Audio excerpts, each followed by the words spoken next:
વડોદરા શહેરના લાપાચમના શુભ દિવસે એકાએક વાતાવરણમાં પલટો આવ્યો હતો। વાદળછાયા વાતાવરણ વચ્ચે શહેરના અનેક વિસ્તારોમાં ઝરમર તો કેટલાક વિસ્તારોમાં વરસાદી ઝાપટા પડ્યા હતા, જેના કારણે વાતાવરણમાં ઠંડક પ્રસરી ગઈ હતી। શનિવારે વડોદરામાં મહત્તમ તાપમાન 34 ડિગ્રી અને ન્યૂનતમ તાપમાન 24 ડિગ્રી નોંધાયું હતું। રવિવારે વડોદરામાં સવારે તાપમાન 27 ડિગ્રીએ અને ભેજનું પ્રમાણ 80%, જ્યારે બપોરે મહત્તમ તાપમાન 29 ડિગ્રી અને ન્યૂનતમ તાપમાન 24 ડિગ્રી રહેવા પામ્યું હતું।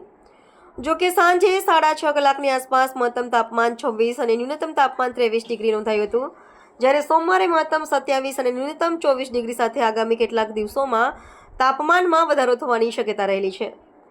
અરબી સમુદ્રમાં સર્જાયેલા ડીપ ડિપ્રેશનને કારણે શહેરના અનેક વિસ્તારોમાં ધીમી ધારે વરસાદની શરૂઆત થઈ હતી। કમોસમી વરસાદને પગલે વાતાવરણમાં ઠંડક પ્રસરી ગઈ હતી। શહેરમાં લાપાચમના શુભ દિને વહેલી સવારથી વાદળિયા વાતાવરણ વચ્ચે હિલ સ્ટેશન જેવો માહોલ છવાયો હતો।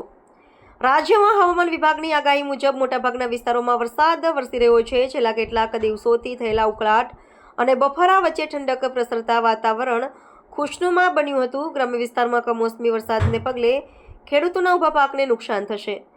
ગત મોડી સાંજથી શહેરમાં વાદળિયું વાતાવરણ છવાયું હતું, ત્યારે કારેલીબાગ, અમિતનગર, વાઘોડિયા રોડ, દાંડિયા બજાર અને હરણી વિસ્તારમાં ધીમી ધારે વરસાદની શરૂઆત થઈ હતી।